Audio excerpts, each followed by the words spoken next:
Dear students, welcome to Hindi chamber. ഞാൻ ബാബു പനക്കൽ. ഇന്ന് നമ്മൾ പഠിപ്പിക്കാൻ പോകുന്നത് കേരള സിലബസ് സ്റ്റാൻഡേർഡ് 10ലെ ഹിന്ദി ചാപ്റ്റർ 1 ഖിഡ്കി എന്ന് പറയുന്ന ഒരു ലഘുകഥയാണ് ഇന്ന് നമ്മൾ പഠിപ്പിക്കാനായിട്ട് പോകുന്നത്. നമ്മുടെ ഹിന്ദി ക്ലാസ്സിൽ ആദ്യമായിട്ടാണ് കയറുന്നതെങ്കിൽ നിങ്ങൾ ഒരു കാര്യം ഓർത്തിരിക്കണം. നമ്മുടെ ക്ലാസ്സിനൊരു പ്രത്യേകതയുണ്ട്. നിങ്ങൾ ടെക്സ്റ്റ് ബുക്ക് ഓപ്പൺ ചെയ്ത് വെക്കണം. അതുപോലെ തന്നെ നിങ്ങളുടെ കയ്യിൽ ഇതുപോലെ ഒരു പെൻസില് കൂടെ കരുതുക. ആ പെൻസിൽ കരുതുന്നത് നമ്മൾ ക്ലാസ് എടുക്കുന്നത് sentence by sentence, word by word ആയിട്ടാണ്. നമ്മൾ word by word, sentence by sentence ആയിട്ട് മലയാളത്തിൽ മീനിങ് പറഞ്ഞാണ് നമ്മൾ ക്ലാസ് എടുക്കുന്നത്. അപ്പോൾ ആ സമയത്ത് നിങ്ങൾക്ക് ഏതെങ്കിലും ഒരു വേർഡിന്റെ മീനിങ് മനസ്സിലായില്ലെങ്കിൽ നിങ്ങൾ അണ്ടർലൈൻ ചെയ്തിട്ട് അതിൻ്റെ മീനിങ് മലയാളത്തിൽ മുകളിൽ എഴുതിയെടുക്കാവുന്നതാണ്. അങ്ങനെ എഴുതിയെടുത്തു കഴിഞ്ഞാൽ പിന്നീട് നിങ്ങൾ ടെക്സ്റ്റ് ബുക്ക് വായിക്കുമ്പോൾ, ആ ലെസൺ വായിക്കുമ്പോൾ നിങ്ങൾക്ക് നല്ല ഭംഗിയായിട്ട് അത് മനസ്സിലാക്കാൻ സാധിക്കും. അതുകൊണ്ട് നമുക്ക് ക്ലാസ്സിലേക്ക് കടക്കാം. എല്ലാവരും 10th ഹിന്ദി ചാപ്റ്റർ 1 ഓപ്പൺ ചെയ്ത് വയ്ക്കുക. ഇക്കായി 1ലെ ലെസണുകൾ എല്ലാത്തിനെയും കൂടെ ചേർത്ത് പറയുന്നത് സഫറോം കി ജുഗൽബന്ദി എന്നാണ്. സഫറോം കി ജുഗൽബന്ദി, യാത്രക്കാരുടെ ജുഗൽബന്ദി. യാത്രക്കാരുടെ ജുഗൽബന്ദി. ജുഗൽബന്ദി എന്ന് പറയുന്നത് ശാസ്ത്രീയ സംഗീതത്തിലെ ഒരു ശൈലിയാണ്. അതായത് കലാകാരന്മാർ തമ്മിലുള്ള രാഗവിസ്താരത്തിനാണ് ഈ ജുഗൽബന്ദി എന്ന് പറയുന്നത്. ഇവിടെ യാത്രക്കാരുടെ ജുഗൽബന്ദി എന്നാണ് ഇതിന് തലക്കെട്ട് കൊടുത്തിരിക്കുന്നത്. ഇവിടെ റെയിൽവേ സ്റ്റേഷനുമായിട്ട് ബന്ധപ്പെട്ടിട്ടുള്ള ഒരു കഥയാണ് നമുക്ക് പഠിക്കാനായിട്ട് തന്നിരിക്കുന്നത്. നമ്മുടെ ആദ്യത്തെ ലെസൺ പ്രവേശിക്കുന്നതിന് മുമ്പായിട്ട് രാഹി മാസൂസ് രസയുടെ വളരെ പ്രസിദ്ധമായ ഒരു ഗസലിലെ 2 വരികൾ അവിടെ കൊടുത്തിട്ടുണ്ട്. ഇസ് സഫർ മേ നീന്ത് ഐസി ഖോ ഗയി, ഹംന സോയേ രാത്ത് ഥകക്കർ സോ ഗയി. ഇതാണ് അതിൽ കൊടുത്തിരിക്കുന്നത്. ഈ യാത്രയിൽ ഞങ്ങൾക്ക് ഉറക്കം നഷ്ടപ്പെട്ടു, ഞങ്ങൾ ഉറങ്ങിയില്ല, രാത്രിയിൽ ഞങ്ങൾ ക്ഷീണിച്ച് ഉറങ്ങിപ്പോയി എന്നാണ് അദ്ദേഹം കൊടുത്തിരിക്കുന്ന ആ 2 വരികൾ. ഇനി നമുക്ക് ചാപ്റ്റർ 1 ഖിഡ്കി എന്ന ലഘുകഥയിലേക്ക് കടക്കാം. അഞ്ജു ഖർബന്ദ എന്നു പേരുള്ള ഒരു പ്രസിദ്ധയായ ഒരു എഴുത്തുകാരിയുടെയാണ് ഈ ലഘുകഥ. ഡൽഹിയിലാണ് അഞ്ജു ഖർബന്ദ ജനിച്ചത്. അധ്യാപികയാണ്, ലേഖികയാണ്, അതുപോലെ റേഡിയോ കലാകാരിയാണ്. ലഘുകഥ, കവിത, സംസ്മരൺ മുതലായ മേഖലകളിലെല്ലാം വളരെ അധികം ശ്രദ്ധ പതിപ്പിച്ചിട്ടുള്ള AD 1971 ഒക്ടോബർ 31 ഡൽഹിയിൽ ജനിച്ചതാണ് അഞ്ജു ഖർബന്ദ. അഞ്ജു ഖർബന്ദയുടെ വളരെ പ്രസിദ്ധമായ ലഘുകഥ നമുക്ക് നോക്കാം. എല്ലാവരും ടെക്സ്റ്റ് ബുക്ക് ഓപ്പൺ ചെയ്ത് തയ്യാറായിരിക്കുക. നോക്കാം. ഹോഷിയാർപുർ സേ ഷാദി കാ ബുലാവ ആയാ ഥാ. ഹോഷിയാർപുർ സേ, നമ്മൾ ആദ്യമേ തന്നെ പറഞ്ഞു, word by word, sentence by sentence ആയിട്ട് മലയാളത്തിൽ മീനിങ് പറയും. നമ്മുടെ ക്ലാസ്സിൽ അറ്റൻഡ് ചെയ്യുന്ന ഏതൊരു കുട്ടിക്കും ഹിന്ദിക്ക് ഉറപ്പായിട്ടും A+ നേടിയെടുക്കാനായിട്ട് സാധിക്കും.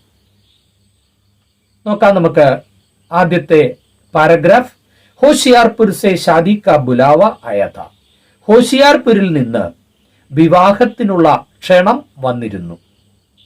ട്രെയിൻ സെ ജാന തൈ ഹുവ. ഇതില് 2-3 കഥാപാത്രങ്ങളുണ്ട്. ഒന്ന് ഒരു പുരുഷ കഥാപാത്രം, അദ്ദേഹത്തിന്റെ പേര് പറഞ്ഞിട്ടില്ല, അദ്ദേഹത്തിന്റെ ഭാര്യ, അദ്ദേഹത്തിന്റെ 2 മക്കൾ. ട്രെയിനിൽ വെച്ച് പരിചയപ്പെടുന്ന ഒരു സ്ത്രീ, സാധനങ്ങളൊക്കെ വിൽക്കാൻ വരുന്ന ഒരു സ്ത്രീ. ഇത്രയുമാണ് ഇതിനകത്തെ കഥാപാത്രങ്ങൾ. നോക്കാം ഒന്നും കൂടെ. ഹോഷിയാർപുർ സേ ഷാദി കാ ബുലാവ ആയാ ഥാ. ഹോഷിയാർപുരിൽ നിന്ന് വിവാഹത്തിനുള്ള ക്ഷണം കിട്ടിയിരുന്നു. ട്രെയിൻ സേ ജാന തൈ ഹുവ. ട്രെയിനിൽ പോകുവാൻ തീരുമാനിച്ചു. തൈ ഹുവ എന്ന് പറഞ്ഞാൽ തീരുമാനിച്ചു. സർദി ഹൽക്കി ഹൽക്കി ദസ്തക് ദേനെ ലഗി തി. സർദി എന്ന് പറഞ്ഞാൽ തണുപ്പ്, ഹൽക്കി ഹൽക്കി നേരിയ തോതിൽ, ദസ്തക് ദേനെ ലഗി തി അനുഭവപ്പെടുവാൻ തുടങ്ങിയിരുന്നു. നേരിയ തോതിൽ തണുപ്പ് അനുഭവപ്പെടുവാൻ തുടങ്ങിയിരുന്നു.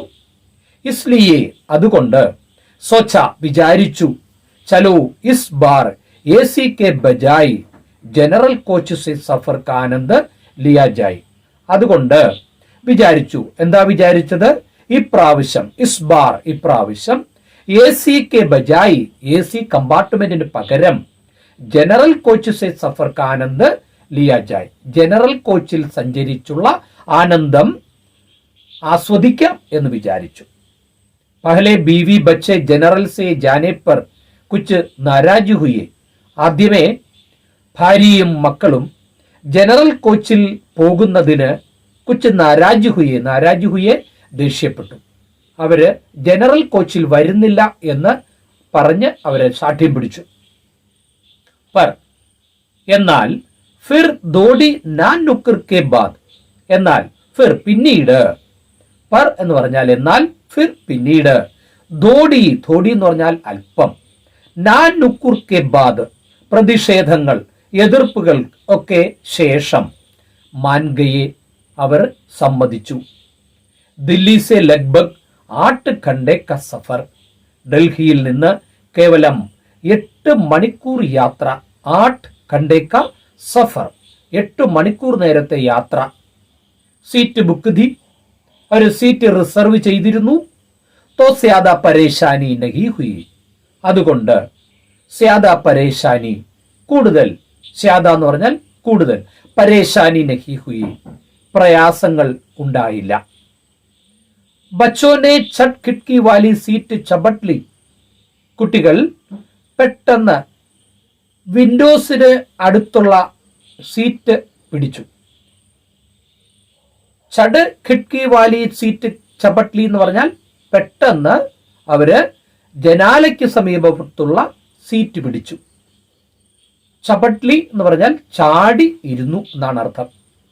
സാരാ സാമാൻ സെറ്റിക്കർ, സാധന സാമഗ്രികൾ അഥവാ ലഗേജുകളെല്ലാം സെറ്റിക്കർ, അതെല്ലാം അറേഞ്ച് ചെയ്തു വച്ചിട്ട്, മേം ഔർ പത്നി ഞാനും ഭാര്യയും, ബാത്തോമേ മഷ്ഗൂൽ ഹോഗയെ സംസാരത്തിൽ, ബാത്തോമേ എന്ന് പറഞ്ഞാൽ സംസാരത്തിൽ, ബാത്തോമേ മഷ്ഗൂൽ ഹോഗയെ സംസാരത്തിൽ മുഴുകി. ഇതാണ് ഫസ്റ്റ് പാരഗ്രാഫ്. ഫസ്റ്റ് പാരഗ്രാഫ് എല്ലാവർക്കും മനസ്സിലായി എന്ന് വിശ്വസിക്കുന്നു. നമുക്ക് അടുത്ത പാരഗ്രാഫിലേക്ക് കടക്കാം. പെട്ടെന്ന് ഒരു സ്ത്രീ കയറി വരികയാണ്. ദീദി ജമ്മു കി ഷാൾ ലേലോ ബഹുത് ബഢിയാ ഹെ. പെട്ടെന്ന് ഒരു സ്ത്രീ കയറി വന്നിട്ട് പറഞ്ഞു, ദീദി ചേട്ടത്തി അല്ലെങ്കിൽ ചേച്ചി, ജമ്മുവിൽ നിന്ന് കൊണ്ടുവന്ന ഷാളുകളാണിത്. ബഹുത് ബഢിയാ ഹെ, ഒന്നാം തരമാണ്. ബഢിയ എന്ന് പറഞ്ഞാൽ ഫസ്റ്റ് ക്വാളിറ്റി അല്ലെങ്കിൽ ബെസ്റ്റ് ക്വാളിറ്റി, ഒന്നാം തരമാണ്. രംഗ് ബിരംഗി ഷാളോം കാ ഭാരി ഗഠർ ഉഠായെ एक सांवली सलोनी कजरारी आंखों वाली युवती पत्नी को इसरार करने लगी. രംഗ് ബിരംഗി ഷാളോം കാ, വർണ്ണപ്പകിട്ടാർന്ന അല്ലെങ്കിൽ കളർഫുൾ ഷാളുകളുടെ, ഭാരി ഗഠർ ഉഠായെ വലിയ ഒരു ഗഠർ കെട്ട്, ഉഠായെ എടുത്തിട്ട്, एक सांवली സലോനി കജരാരി ആംഖോംവാലി യുവതി, ഒരു കറുത്ത നിറമുള്ള സലോനി സുന്ദരിയായ, കജരാരി ആംഖോംവാലി കൺമഷി എഴുതിയ കണ്ണുകളോടുകൂടിയ യുവതി, ഒരു യുവതി, പത്നിക്കു ഇസരാർ കർണേ ലഗി ഭാര്യയുടെ അടുത്ത് നിർബന്ധിക്കാൻ തുടങ്ങി.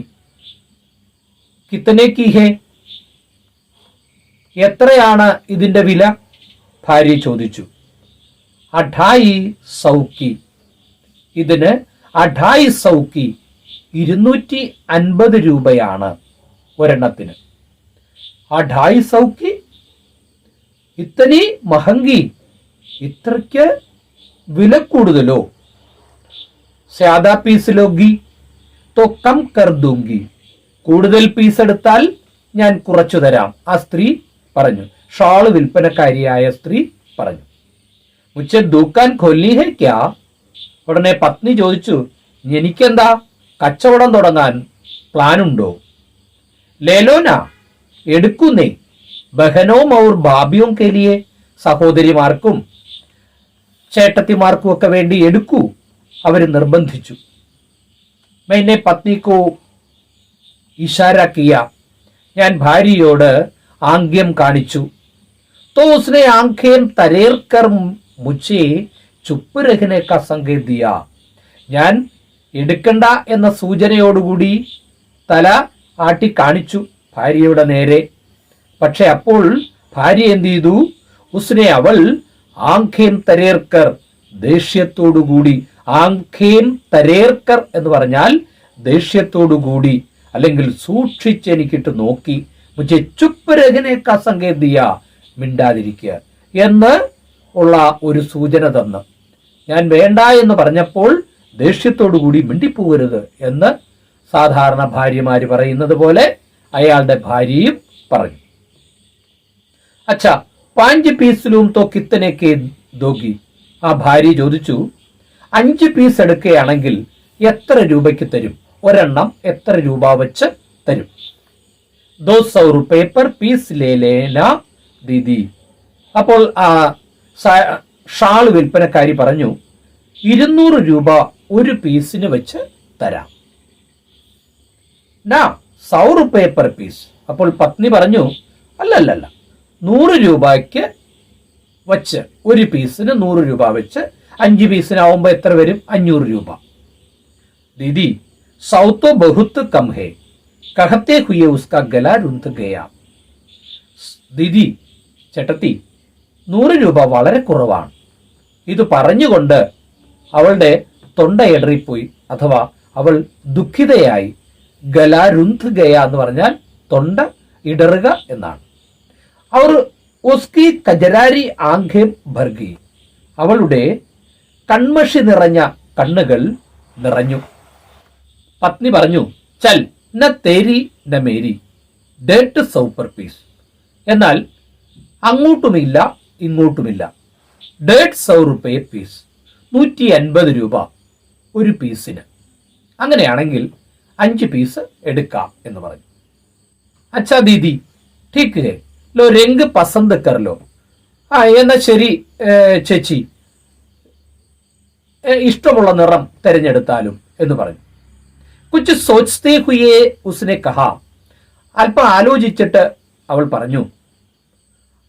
ഔർ ഗട്ടർ പത്നിക്ക് സാമനെ സർക്കാ ദിയ, അല്പം ആലോചിച്ചിട്ട് അവൾ പറഞ്ഞു. എന്നിട്ട് ആ വലിയ ഭാണ്ഡക്കെട്ട് അവൾ ഭാര്യയുടെ നേർക്ക് നിരക്കി വെച്ചു.